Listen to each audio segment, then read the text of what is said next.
I think it's disgraceful, and frankly, I think it's almost insightful. It's very, what she said about me and about our people is very close to incitement. A 67-word statement that could change the future of British politics. Within an hour of filing these bombshell new appointments to Companies House, which remove Nigel Farage and Richard Tice as the controllers of the political movement they founded as the Brexit Party, confirmation from Reform UK's chairman Zia Youssef of what is a potentially historic change. So let me read you the official statement. We are pleased to announce that, as promised, Nigel Farage has handed over ownership of Reform UK to its members. Reform UK is now a non-profit with no shareholders, limited by guarantee. We are assembling the governing board in line with the Constitution. This was an important step in professionalising the party. We will soon have more exciting announcements about Reform UK as we prepare for government. Wow. Now, there is more we don't know, okay? Because we don't know yet the mechanism through which Nigel Farage could be replaced as leader. Now, let me just be clear on this. I'm not advocating for that to happen. As you know, I predicted he would become Prime Minister the day he stood to run for Clacton last June, and I stand by that. But this change is also about keeping Nigel honest, especially as he does appear to be taking to the left on a number of issues in recent months. Let's just be honest about that. Mass deportations, not being worried about changing demography, and now even on the issue of whether British troops should be sent to Ukraine. That said, I give him full credit today for going through with this change, given I know for a fact that he set up the Brexit Party and then Reform UK in this way to specifically avoid what happened when he was in UKIP, where the members, in his view, ironically gained too much control for his liking and backed Tommy Robinson. And there is much time for the details to be revealed and hopefully debated. And by the way, in a potential sign of peace in our times, Reform's former deputy leader Ben Habib, who Nigel brutally axed from the party altogether after the election, even provided a tepid endorsement. So this is worth looking at. He wrote, "I am delighted the campaign I fought for the democratization of reform seems to be bearing fruit. It would appear Nigel has given up control of the company he owned to a new company limited by guarantee, the sort which can then be handed over to the party's membership. For the transfer of ownership to be effective, the new company would also have to become the registered political party and its membership verified. The draft constitution unveiled by Nigel last year would also have to apply to this new company limited by guarantee. That constitution is flawed and puts his leadership in a virtually unassailable position. However, these steps would appear to be a massive improvement. As encouraged as I am, I will reserve final judgment on its structure until details are clear.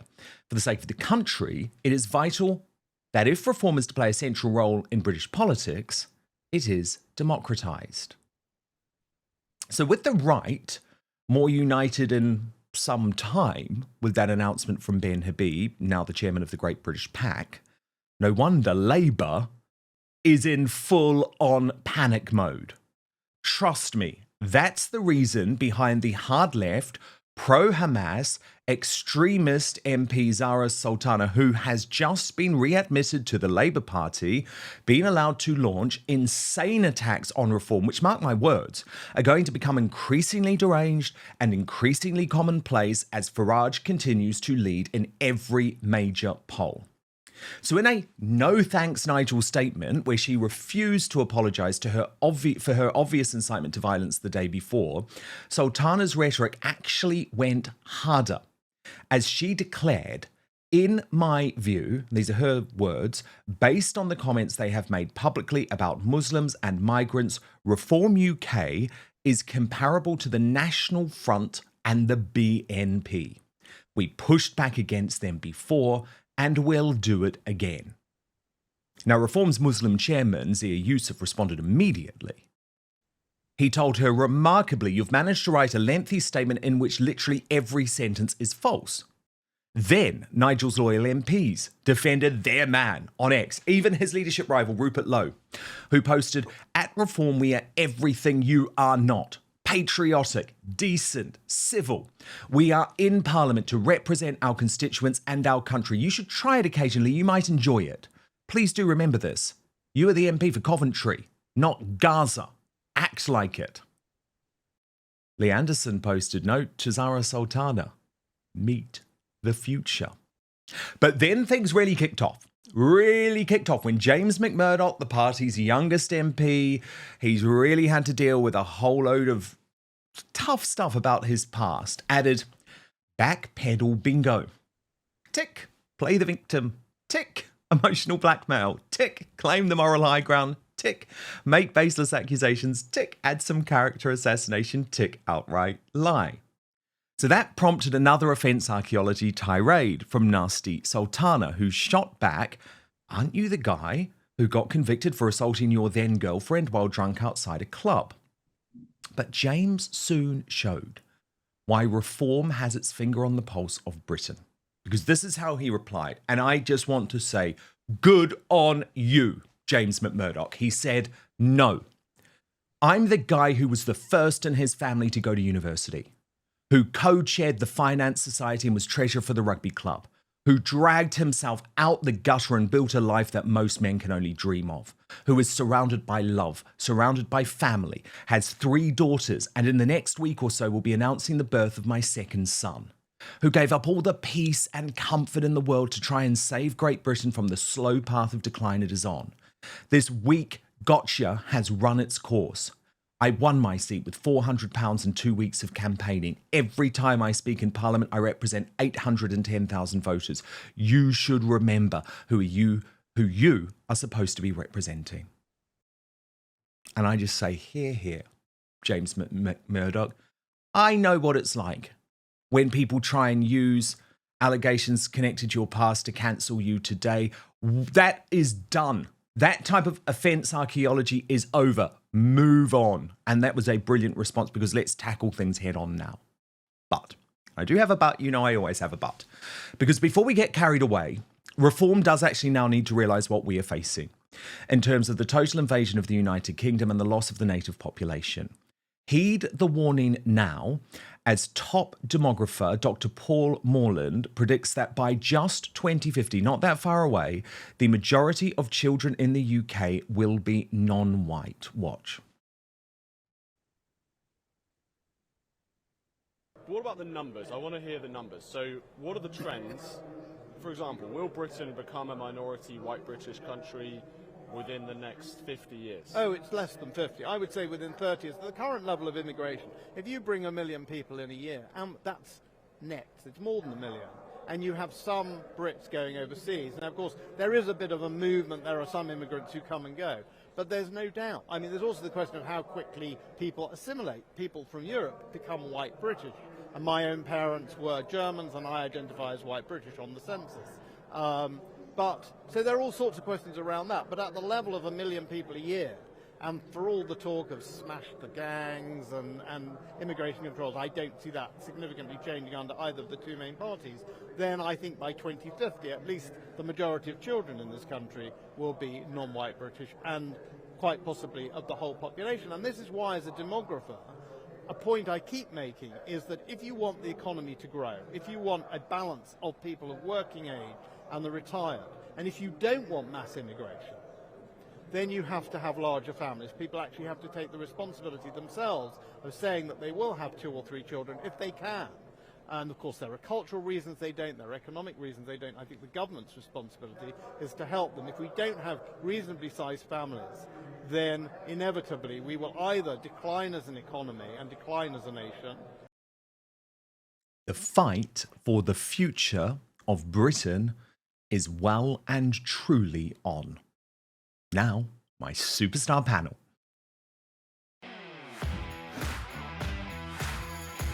And I'm absolutely delighted today to welcome back June Slater, the established political commentator.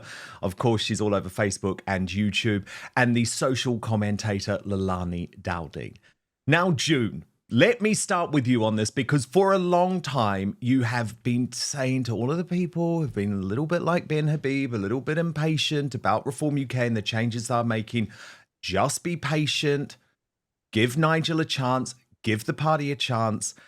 And today, I presume you're very happy with this announcement. Well, yes, but I've never thought it's been a point of great consequence at this stage, because the Electoral Commission would keep any party in control. So it would have had to happen. I think Ben Habib's taken a little bit too much credit for what's happened. If you cast your mind back, on the 5th of July, Nigel Farage said he would democratise the party. It was a promise. He actually used the word promise to democratise the party. And that left me in no doubt that he couldn't come out with such a statement on something that would make such a graphic change and not follow through with it. So I'm not surprised, and I don't really credit Ben in this instance for this taking place. It's down to reform. It's down to what they want to achieve and how they want to move forward. And at the moment, there are just 5 men in Parliament. And whilst Nigel's got a very high-profile public profile, he hasn't got a power base yet, because he's only a backbencher. But the pressure is on him to make these changes. He's done it. I'll reiterate, it's not a problem. I don't care how anybody dresses this up at this stage in the game with what this country has to face. That is a moot point.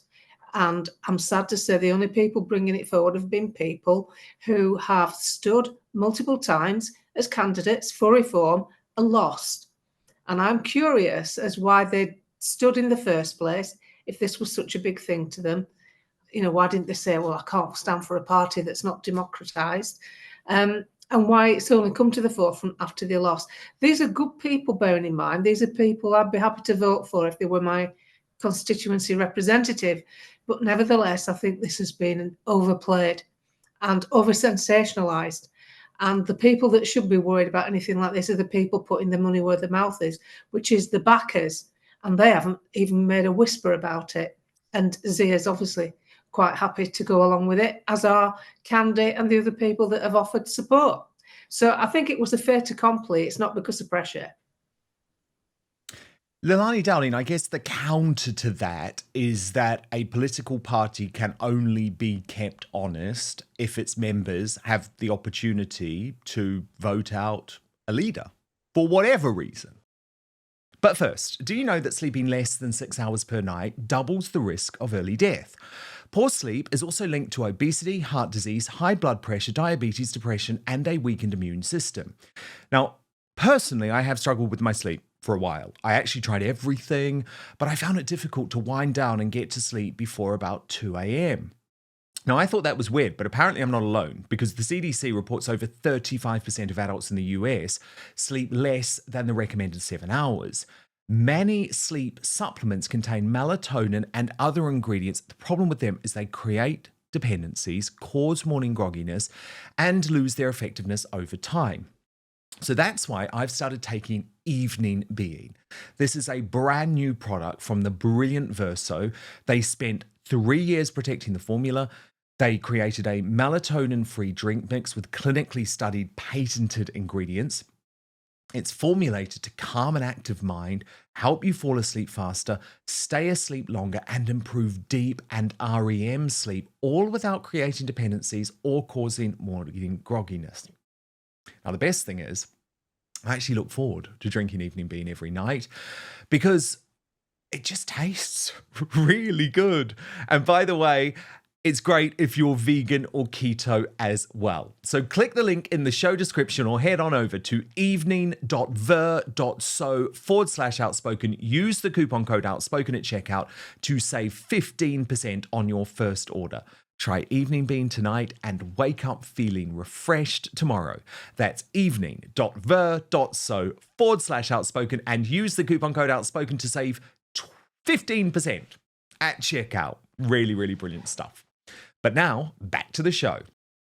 Absolutely. So I do think that going forward, this is going to be absolutely wonderful. But to what June says, someone like me who doesn't know that much about politics or who has recently got into it, who's just really worried about the state of this country, I didn't really understand what it meant, and how they were running and how the Reform Party was set up. So I used to phone up June and I'd be like, June, can you just explain this to me? I can see Ben Habib seems angry about the setup of Reform, and I can see a couple of other people. Can you explain it in detail to me? And so I can try and understand, what is it people are upset about. And obviously I did understand. I understand people want to be able to vote in, vote out people. But I think to people like me who just really didn't know, we just wanted to see some good people standing. And right now we've got these like 5 great MPs, and I just want to see Reform grow and grow. And if this is a more positive way of doing it to people that have a much deeper knowledge of, politics and the way parties are set up, if this is the way to do it, then, I hope that this is, what pushes the party forward and makes people really happy that they do have that opportunity now to vote the leaders in and out. And the thing is, look at this. This is the live membership ticker for Reform UK. So literally, we can all see what is happening in terms of who is coming into the party. And at 309,000, they will overtake the Labour Party membership and become the largest political party in the UK. So it's important, isn't it, for those 211,000 people to know that they have an opportunity to, I guess, have their say if they need to. Well, yes, but the thing is, what you've got to be careful of here, at the moment, there's quite a large nucleus of people who are annoyed with the Reform Party because of Richard Tice's that lot comment, and because of things like Nigel Farage openly dissing Tommy Robinson. So if they did have such a power, how many of them would exercise that power and join Reform en bloc just to have an effect, just like the Momentum people did with Labour Party? They did that. They put the membership fee down for Labour so that people could join from Momentum for, I think it was a £5 or something, down from 25 quid. A shed load of people joined, and we got Jeremy Corbyn as the leader, which the normal Labour Party would never have done. Then that made people who were really genuinely Labour, if you know what I mean, pull away from it. And subsequently, the next election, there came the red wall, where people were so afraid of Jeremy Corbyn being left-wing. Ironically, he's not as left as Keir Starmer.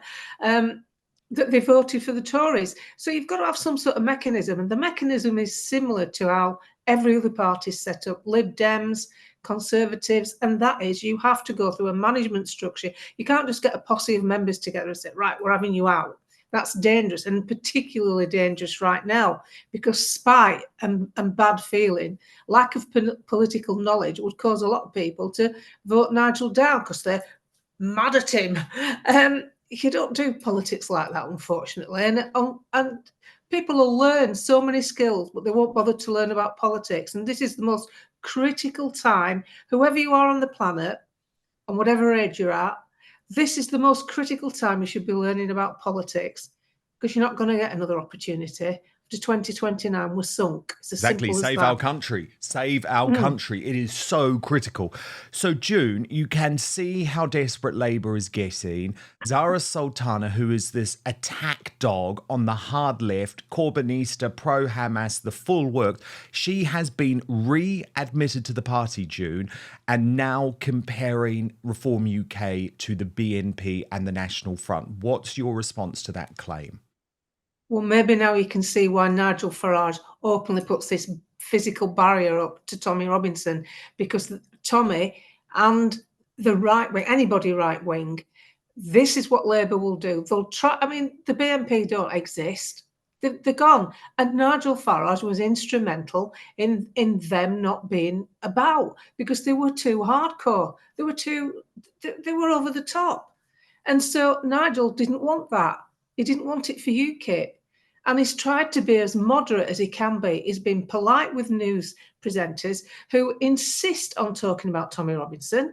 Nigel doesn't want to talk about Tommy Robinson, but let's face it, it eats into a lot of airtime where he could be talking about policies and showing people what he's capable of doing. But let's waste 5 minutes talking about Tommy, who doesn't want to go in the party, who still recommends voting for them. And it's a moot point. So you can see with the way Labour are behaving, and the only reason she's been invited back is that Labour are scared to death of losing more seats to Islamists, because there will be more independents standing at the next election. Absolutely, so they let's are. bring a scarf wearer, says she. Let's bring a Very scarf different wearer type of scarf. back into the fray, so that you'll like us more. They're trying to get votes from Gaza, basically. Of course, because at the moment, a whole load of Labour MPs, including a lot of front benchers, like Wes Street and Yvette Cooper, very likely to be replaced, if not by a Reform UK MP, but by a sectarian, a pro-Hamas MP. There's already 5 of them in Parliament, plus Jeremy Corbyn.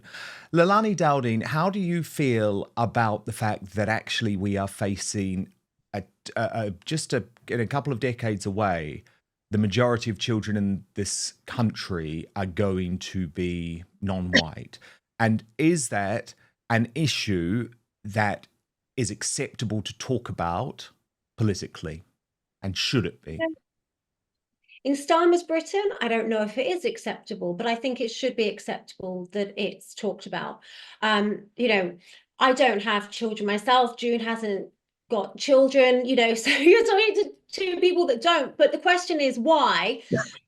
And what kinds of a Britain are we bringing them into? So it's almost like this self-fulfilling circle where someone like me would be afraid to raise a child in this country now, as it is and the way it's going, but by myself being afraid, you know, to raise a child, whether, you know, economically, the way the school systems are, what's being taught in schools, the safety, the demographic change, all of these things are things that I would be concerned about if I was to have children now.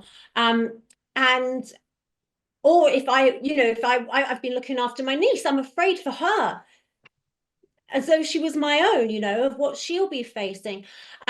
And in that turn, it makes people like me have less, want less, and the cycle continues. I think the only thing that we can do is stop giving benefits to people who don't speak this language and therefore can't integrate, and they will deport themselves. If we can't throw them out, just stop all the benefits to those that aren't contributing to this society, that are getting money for having children, and we're looking after their children, yet they can't speak the language, they don't contribute.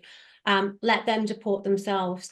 And, you know, let's see if there's a way to encourage young British people to have children. I just don't know that there is, the way this is going. And I'm not talking about the nonsense that they fill people's heads with about climate change and all that. I'm talking about the dangers of living and raising children in Britain right now. June, just before I get you to come in, I want us to have a look at Nigel Farage himself responding to the criticism of Reform UK earlier this afternoon on his employer, GB News. I just wondered if you'd, on a separate note, if you'd given any thought to the Coventry South MP Zara Sultana and the campaign she seems to be launching against you personally and the Reform Party. She's been publicising an event in Birmingham, it seems, with a picture of yourself cartoonised, with a big, you know, no entry sign, not allowed sign, and also a letter comparing Reform to the BNP and the National Front. What do you reckon to that? I think it's disgraceful, and frankly, I think it's almost insightful. It's very, what she said about me and about our people is very close to incitement. And clearly what she's trying to do is she's trying to get, you know, a crowd of protesters, many of whom may not behave themselves, to turn up. June, your response? She's a troublemaker. They didn't want her, and because they're desperate, they're allowing her back. She's bad news. She represents a particular demographic that's growing in that area. It's sad to see.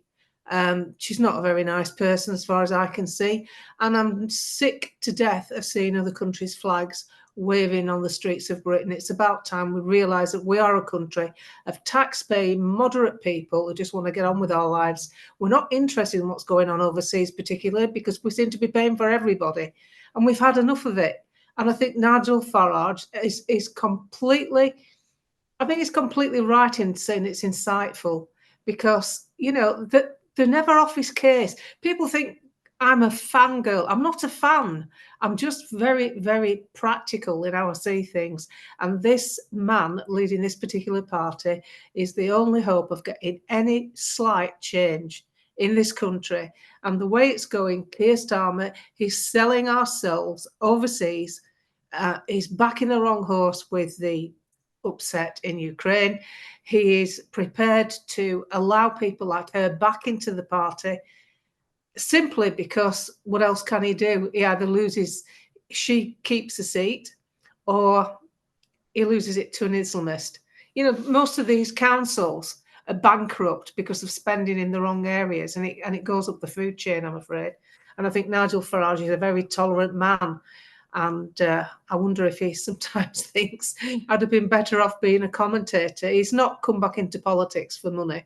You can forget that. Not at £1.2 million a year salary at GB News, and the money he's been offered overseas in America. He doesn't need to come back into politics for money. It's about time the people of Britain realise that the man is astute.